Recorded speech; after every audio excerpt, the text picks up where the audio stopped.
இலங்கையில் முதன்முறையாக 5000க்கும் மேற்பட்டோர் திரிகோணமலையில் சர்வதேச யோகா தினத்தை கொண்டாடினர். நிகழ்ச்சியின் போது இந்தியாவின் முயற்சியால் 10 ஆண்டுகளுக்கு முன் யோகாவுக்கு ஐநா சபை அங்கீகாரம் அளித்தது சுட்டிக்காட்டப்பட்டது.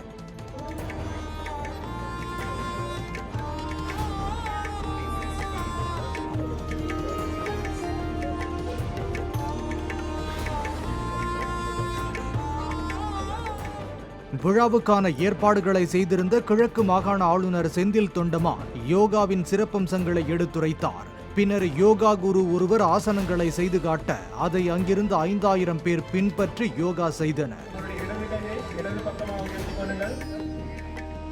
உள்ளங்கைகளை மேல் நோக்கி திருப்புங்கள். உங்களுடைய கைகளை பக்கவாட்டில் மெதுவாக உயர்த்துங்கள். இன்ஹேல். மூச்சு உள்ளிருந்து கொண்டு மீண்டும் இடது கையை மேலே உயர்த்துங்கள். வலது பக்கமாக வளைந்து கொள்ளுங்கள்.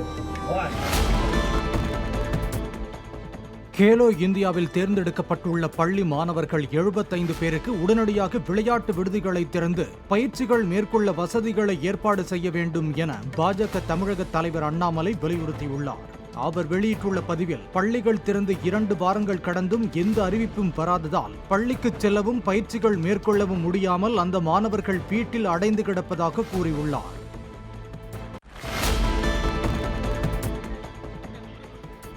திருப்பத்தூரில் பள்ளி வளாகத்தில் புகுந்த சிறுத்தை தம்மை கடித்ததால் தலையில் 28 தையல்கள் போடப்பட்டுள்ளதாக கூறினார். சிறுத்தையை பார்த்ததும் அது தமது கழுத்தில் கவ்விவிடக் கூடாது என்பதால் வேட்டியால் கழுத்தை சுற்றி கொண்டதாக தெரிவித்த கோபால், அப்படியும் சிறுத்தை தமது தலையில் அடித்து கவ்வியதாக தெரிவித்தார். நான் ஒண்டிதான் கேட்டேங்க, சிறுத்தைப்புலி வருது, இங்க என்ன சிறுத்தைப்புலி வருது, யாரும் பூச்சிலும் போடல. அது காம்பவுண்டு பார்த்தேன், காம்பவுண்ட் மேலே ஜம்ப் பண்ணி உட்காந்து பார்த்த உடனே எனக்கு அவ்வளோ முடிஞ்சு போச்சுக்கவோ, இன்னைக்கு நான் முடிஞ்சு போச்சு கட்டவும். அது பெரிய புலி, ஒரு பெருசாக ஒரு 4 அடி வயதுக்கு வீட்டு பெரிய புலி. இன்னைக்கு நமக்கு முடிஞ்சு போச்சு கதவும் அப்படின்னு அந்த வேஸ்ட் எடுத்து கழுத்து சுற்றிக்கின்னு சுத்தத்துக்குள்ளே ஜம்ப் ஆயிடுச்சு. என் மேலே அடிச்சு ஒரே அடி அடிச்சு காது ரத்தம் பிடிங்கிச்சு. ஒன்று ஜம்ப் பண்ணி தலையை கவிக்கிச்சு இப்படி ஒதுது. நானும் என்ன தவச்சு பார்த்த ஒன்றும் பண்ணல, கண்ணு மேலே ஒரு குத்துனேன். குத்திட்டு அப்புறம் ஜம்ப் பண்ணி ஓடிச்சு.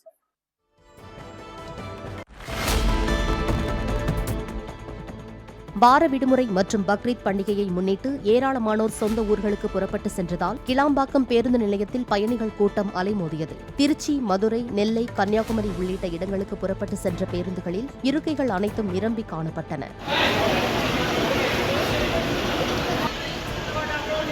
பயணிகள் வசதிக்காக மாநகர போக்குவரத்து கழகம் சார்பில் பல்வேறு இடங்களில் இருந்து கட்டணமில்லா இணைப்பு பேருந்துகள் இயக்கப்பட்டன. ஞாயிறு விடுமுறை மற்றும் பக்ரீத் பண்டிகையை முன்னிட்டு தென் மாவட்டங்களுக்கு அதிக அளவில் வாகனங்கள் சென்றதால் பரனூர் சுங்கச்சாவடியில் கடும் போக்குவரத்து நெரிசல் ஏற்பட்டது. 1 கிலோமீட்டர் தூரத்திற்கு வாகனங்கள் அணிவகுத்து நின்றன.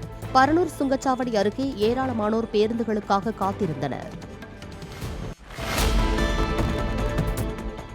சென்னை திருச்சி தேசிய நெடுஞ்சாலையில் போக்குவரத்து நெரிசலை குறைக்கும் வகையில் தாம்பரம், குரோம்பேட்டை போன்ற பகுதிகளில் தொடர்ந்து 2வது நாளாக சாலையோர ஆக்கிரமிப்புகளை நெடுஞ்சாலைத்துறையினர் அப்புறப்படுத்தினர். வியாபாரிகள் சிலர் எதிர்ப்பு தெரிவித்ததால் போலீஸ் பாதுகாப்புடன் நடைபாதை கடைகளும் விளம்பர பலகைகளும் ஜேசிபியை கொண்டு அகற்றப்பட்டன.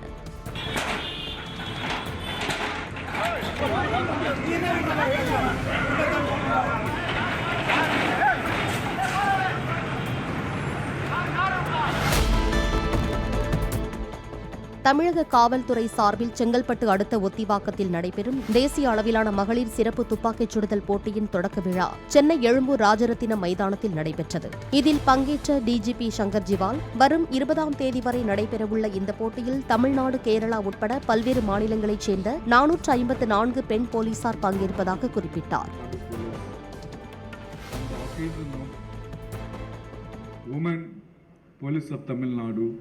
completing their 50 years. தமிழக காவல்துறையில் 21% அளவுக்கு, அதாவது 26,000 பெண்கள் பல்வேறு பதவிகளில் பணியாற்றி வருவதாக டிஜிபி சங்கர் ஜிவால் மேலும் தெரிவித்தார்.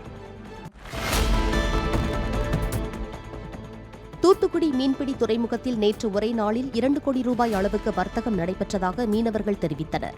61 நாட்கள் மீன்பிடி தடைக்காலத்திற்கு பின்னர் 200 விசைப்படகுகளில் மீன்பிடிக்க சென்றுவிட்டு மாலையில் அவர்கள் கரை திரும்பிய போது கேரளா மற்றும் தமிழக வியாபாரிகள் ஏராளமானோர் மீன்களை வாங்க திரண்டிருந்தனர். பாறை மீன் ஒரு கூடை 7,700 ரூபாய்க்கு விலை போனதாக மீனவர்கள் தெரிவித்தனர்.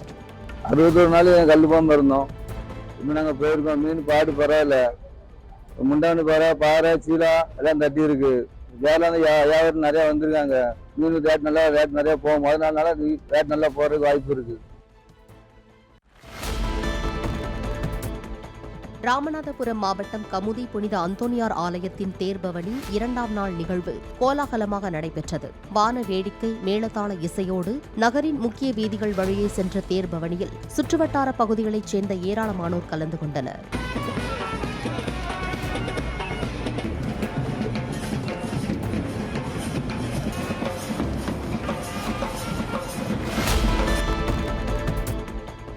மதுரை சோழவந்தான் தென்கரையில் புகழ்பெற்ற பாடகரும் நடிகருமான கலைமாமணி டி.ஆர். மகாலிங்கம் நூற்றாண்டு விழா கொண்டாட்டம் தொடங்கியது.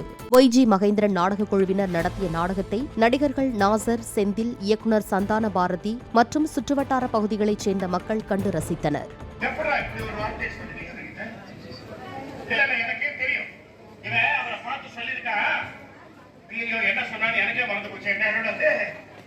என்ன